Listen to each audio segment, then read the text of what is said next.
Cyclic vomiting. What's going on, Secoya Nation? This is Dr. Schilling bringing you the wellness wisdom today. This is brought to you by courtesy of Yvette's friend who has dealt with cyclic vomiting. And if you don't know what cyclic vomiting is, if you think about throwing up, it's repetitive over and over and over. So let's take a step back instead of focusing on the diagnosis, which everybody latches on the diagnosis. You want to take a step back and say, what is the cause of the vomiting? Okay, is it physical? Right? Is there like gastritis? Is there some issue with, their stomach acid not passing through into their small intestine? There's something related to that. As you know from, we've done these before every day if we can. We're talking about what's the brain-body connection. Because that's what we're talking about, the brain-body connection between why does your body spit something back up, throw it back up, and why does it not pass through? So in German New Medicine, which is a lot of this information comes from German New Medicine. If you don't know what that is, look it up. It's fantastic. The concept of an indigestible morsel, like an idea you cannot process. You can't stomach it. You can't digest it. You cannot accept it, whatever it might be. You want to, the stomach is a lot about anger and frustration. So if you like these videos, check out the other TikToks on digestion and brain stuff and stuff like that, and share them with your friends and family because I can guarantee they'll benefit from it. Okay? So if we think about, I can't, people trying to digest them, like I can't reject it, but I feel like it's being forced upon me. Like this pressure or this authority is like pushing it on them. And they just feel like they're forced to digest it, but their body says, I can't do it. Like their brain body is like, it's not their physical stomach that can't handle the food or whatever it is. It's their brain that says, I can't digest it. So where does the cyclic come in? It's like a repetitive trigger over and over by certain events or certain things that cause someone to have the cyclic action. So just like any diagnosis you get or any symptom you have, like a vomiting, look back to what preceded that. What was right before that? Was it a person? Was it a food? Was it, because your brain has association with food and stress. Okay?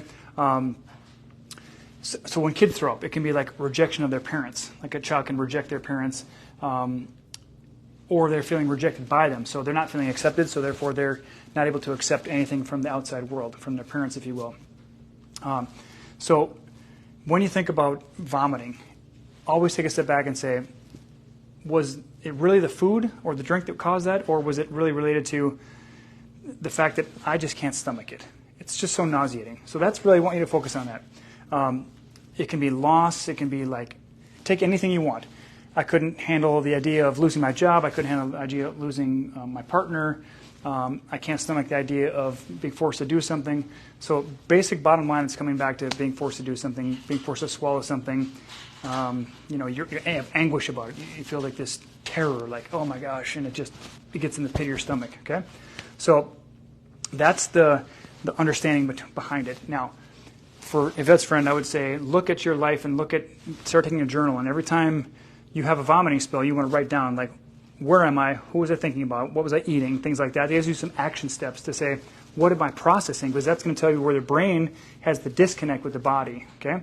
Now, it's possible you got a hiatal hernia jammed up in there. That's probably contributing to it, if it is, because, upchucking is a lot of forcing up, okay? So that's sort of the brain-body connection. So, check this out. If you don't think this is your situation, you think there's some other reason behind yours, I would challenge you to share that with us. I want to challenge you to share with us your opinion on what you think causes cyclic vomit. If you've had a situation where you vomit over and over and over, if you think it's the food, I want to hear about it. I want to challenge you to share with us your perspective and why you think that might be happening, because the only reason I know from all the conditions I've dealt with in my own life and with participants in the clinic here is that there is a reason behind it. And if you're willing to dig deeper and find the reason behind it, that's where you win, okay? So that's your call to action today.